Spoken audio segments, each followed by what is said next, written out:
Welcome again to my channel. Today I'm going to be reading for you a story that I wrote some while back, but I came across it as I was going through my paperwork, and so I decided to share it with you. But before we begin, if you're new here, a very special welcome to you, and if you're a returning traveler, I want to say thank you for your continued support. If you have not yet subscribed to the channel, now is a great time to do so. The story begins with how I was adopted. 30-year-old Alyssa gazed at the ocean waves as she wondered about her existence, how she came to be, and what her pending DNA results might reveal. It had been 20 years since her parents revealed to her that she had been adopted, and ever since that fateful day, she has not stopped thinking about her birth parents and the possibility of having a sister with whom she could share secrets and future plans. In her efforts to find her mother, she had searched Facebook and all other social platforms for anyone named Elena Gao or any close variations of the name. But she could never find a suitable match. All the accounts with similar names had profile pictures of women from every ethnicity but hers. After months of unsuccessful searching, she had given up all hopes except a DNA test.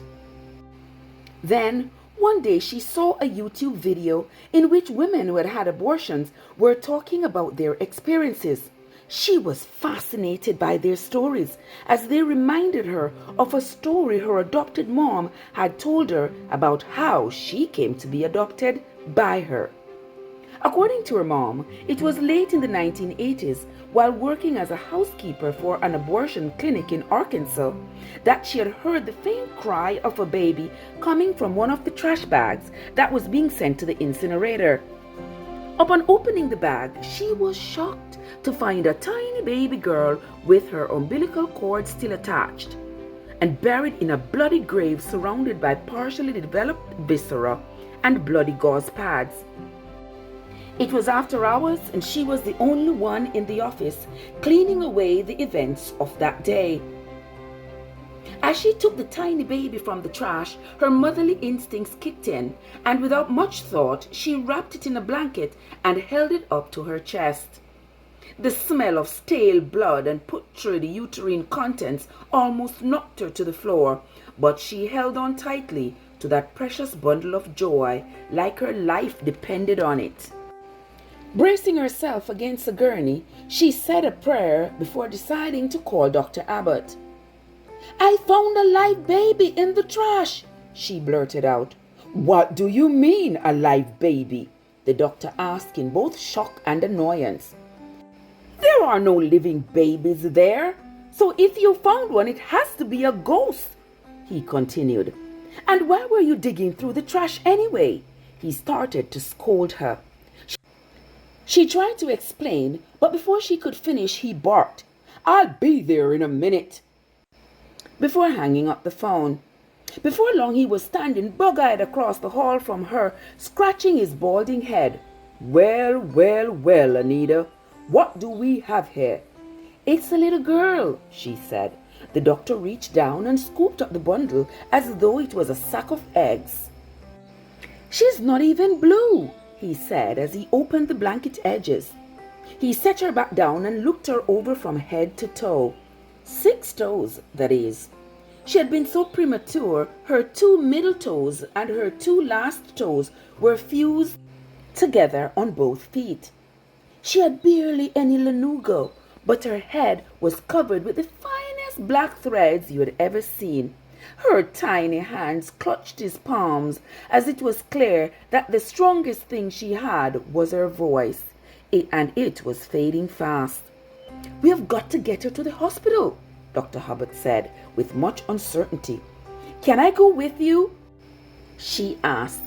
Before the doctor could answer, she had removed her apron and was holding the door open for him. They rode in silence. At the hospital, Dr. Abbott told the story to his professional colleagues while the nurses whisked the baby to the nursery. As he spoke, she had overheard one of the doctors say, "We have got to call the cops." She gazed in the direction of the NICU, but didn't say a word.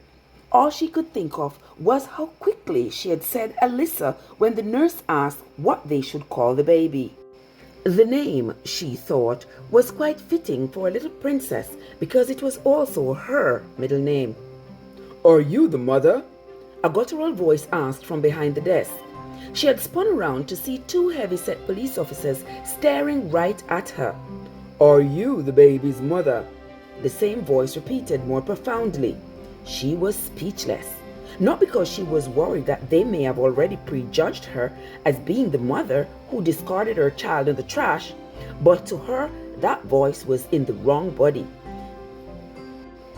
Seeing how startled she appeared, the officer lowered his tone and repeated the question. "Yes, I am," she answered. "Where did you deliver the baby?" The questions continued. She stammered out the most honest response she could find. "Dr. Abbott's office. I'm going to need you to write a statement about what happened." And for the first time since she had made the discovery, her hands trembled violently. Anita Alyssa McGow, July 18, 1952. 1084 Loose Lip Circle, Cotton Belt, Arkansas, 72450. She wrote on the paper. "I got into work at 5 p.m. as soon as everyone was leaving for the day. As I was clearing exam room 3, I heard a faint cry coming from the trash. I opened the red biohazard bag and found the baby girl in the trash. I immediately wrapped it in a blanket and called Dr. Abbott. When he came, he examined the baby and we drove straight to the hospital." She signed it, Alyssa Anita McGow. 2104, February 14th, 1992. "Dr. Abbott," the same guttural voice called out. "I'm going to need you to write a statement as well, sir." Dr. Abbott came over and shook both their hands before politely taking the paper. "I operate the Dash Rebelli Clinic in Cotton Belt, Arkansas. On this day, February 14, 1992, I had finished working for the day, got home, and was just about to sit down for dinner with my family when Anita called me to say that she had found a baby in the trash. I hurried to the office where I found her holding a baby girl. I examined the premature infant before taking her to the hospital. I have no further statements. Dr. Rick Abbott, MD." The cops took both statements and disappeared just as inconspicuously as they had come. Believing he was no longer needed, Dr. Abbott started for the door. "Let's go, Anita," his voice compelling and protective at the same time. She gathered her stomach-filled nerves and trotted behind him. Back at the office, she continued cleaning herself and the office. That night when she got home, she was more exhausted than ever. As she entered the bedroom, her husband was waiting for her with open arms. "Happy Valentine's Day, darling." He moved in for a familiar embrace, but for the first time in their 12-year marriage, the affection felt awkward. In the bathroom, she admired the red rose petals and basked in the fragrance of the flickering candle lights. The tub of warm water provided the perfect pond for the rose petals and lavender bubbles to play hide and seek. She looked at them, but decided to take a shower instead. "Are you done, honey?" The once mellifluous voice of my dad interrupted the moment, the mood, and the mission. "Yes, I am," was her feathery response as she patted her hair dry. In the mirror, her eyes fell on her altered contours. Surprised and in denial, she quickly concealed them with a pink bathrobe. She completed her feminine care and tiptoed to the bedroom. As she laid down, the clock chimed midnight, and so too did my dad's snores. I will continue that story. I will continue to add to that story as time goes by. I hope you all enjoy that first part of the story, guys. Thank you so much for listening. Until next time, this is Trev from Trev Essence, where your journey matters.